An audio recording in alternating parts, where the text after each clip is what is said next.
नमस्कार दोस्तों, target with PS Parihar channel में आपका स्वागत है।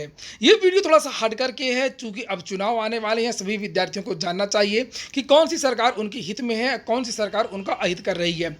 ये है योगी सरकार का रिपोर्ट कार्ड, जो यहाँ पर लिखा हुआ है कि योगी सरकार की भर्तियों में 5 सबसे बड़ी गलतियाँ, 5 सबसे बड़े दाग। चलिए शुरू करते हैं। तो वीडियो जल्दी से लाइक कर दें, शेयर कर दें। जिन छात्रों ने चैनल को अभी भी सब्सक्राइब ना किया हो तो जल्दी से सब्सक्राइब कर लें। दोस्तों, वीडियो शुरू करने से पहले एक बात और बता दूं कि योगी सरकार ने गलतियां तो की हैं, योगी सरकार ने भर्तियों के संबंध में कुछ सुधार भी किए हैं। जैसे समूह का की जो भी भर्तियां होती हैं, सभी भर्तियों में साक्षात्कार को हटा दिया गया। टीजीटी की जो भर्ती होती है उसमें भी साक्षात्कार को हटा दिया गया। इसी के साथ में एलटी ग्रेड की जो शिक्षक भर्ती होती थी वो पहली बार लिखित परीक्षा करवाई गई, नहीं तो इसके पहले एकेडमिक के आधार पर और साक्षात्कार के माध्यम से भर्ती होती थी। इसी तरीके से जो प्राथमिक शिक्षकों की भर्ती होती थी तो उसमें भी एकेडमिक के आधार पर भर्तियाँ होती थी। वहाँ पर सुपर टीईटी जो लाई वो भाजपा सरकार लाई, योगी सरकार लाई 68,500 में भी और 69,000 में भी। वहीं पर योग्यता पर कोई कंप्रोमाइज़ भी नहीं किया और जो सरकार ने कहा कि 60-65 तो सरकार ने 60-65 के टॉप को रखा। वहीं पर समूह की जो भर्तियां होती हैं उसमें बायोमेट्रिक होने लगी, पेपर आउट की जो शिकायतें हैं वो भी कम आने लगी, बहुत सारे बदलाव भी किए गए। तो आखिरकार विद्यार्थी इतने नाराज क्यों हैं? नाराज होने के जो मुख्य कारण है वो मैं आपको बताता हूं। नंबर 1 पर आता है UP triple S. Uttar Pradesh में सबसे ज्यादा जो विद्यार्थी आवेदन करते हैं किसी भर्ती में तो वो समूह की भर्तियों में करते हैं और यूपी ट्रिपल एस की भर्तियों में करते हैं। योगी सरकार ने यूपी ट्रिपल एस की भर्तियों में एक तरीके से पूरी तरीके से रोक लगा दी, जांच के नाम पर, बदलाव के नाम पर, द्विस्तरीय परीक्षा के नाम पर। और हुआ ये कि जो 2016 की भर्तियां हैं वो भर्तियां भी अभी तक पूरी नहीं हो पाई।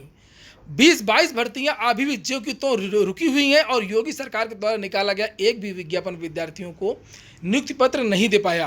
कुल मिलाकर के योगी सरकार की उपेक्षा का शिकार रहा यूपी ट्रिपल एस। ना तो वहां पर नियमित चेयरमैन रहे, कई बार चेयरमैन बदले गए, कई बार परीक्षा नियंत्रक बदले गए, कर्मचारियों की कमी वहां पर लगातार रही, लेकिन योगी सरकार ने कोई सुध नहीं। तो 10-10 लाख से ज्यादा विद्यार्थी एक एक भर्ती में आवेदन करते हैं यूपी ट्रिपल एस की। जैसे वीडियो की भर्ती में 14 लाख विद्यार्थियों ने आवेदन किया था, उससे भी ज्यादा विद्यार्थियों ने आवेदन किया था और उस भर्ती को ही रद्द कर दिया गया।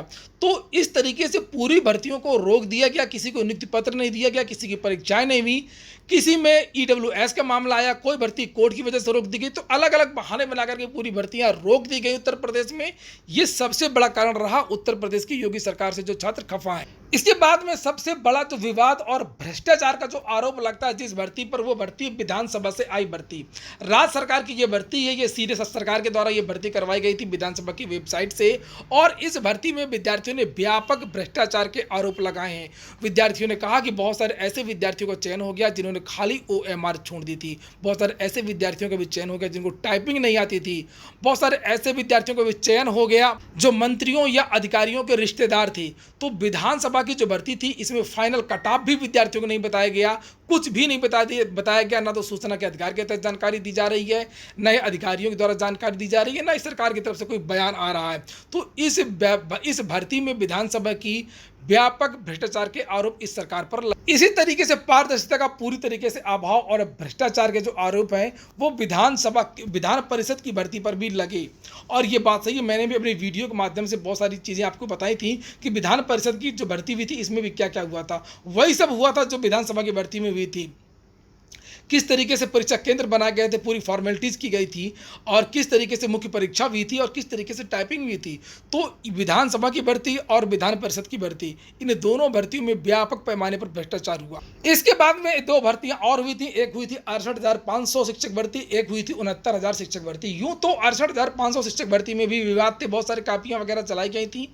दोबारा जब रिजल्ट आया था तो बहुत सारे विद्यार्थियों को कॉमन नंबर दे दिए गए थे और 22,000 सीटें खाली चली गई थी, उनमें आज तक भर्ती नहीं हो पाई। उन सीटों का क्या होगा क्या नहीं होगा वो एक अलग बात है।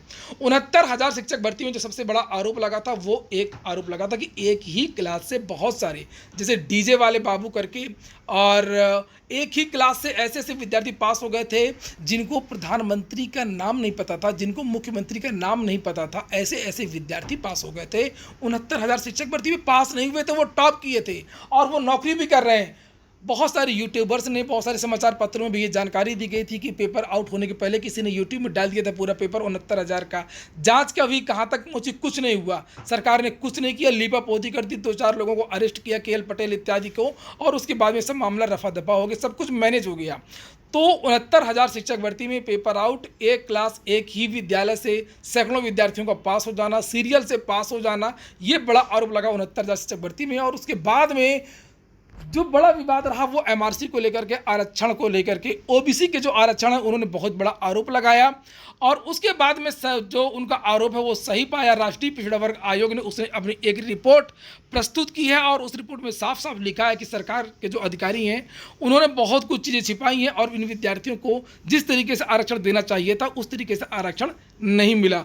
आज भी शासन खामोश है, अधिकारी खामोश हैं कि आखिरकार इन विद्यार्थियों की जो कैटेगरी है वो घोषित क्यों नहीं की गई है। तो ओबीसी के जो छात्र हैं वो काफ़ी दुखी हैं इस सरकार की नीति के खिलाफ से कि आखिरकार इस भर्ती में पारदर्शिता क्यों नहीं की गई। जब चयन सूची जारी हुई थी उसमें जो कैटेगरी है उसका वर्णन क्यों नहीं किया गया, ये क्यों नहीं बताया गया कि ओबीसी के कितने विद्यार्थी पास हुए हैं, सामान्य वर्ग के कितने विद्यार्थी पास हुए हैं, जिला आवंटन के नाम पर जो है इनको आरक्षण कम मिला। इसके बाद में जो अगली जो भर्ती है लोक सेवा आयोग की भर्तियां हैं।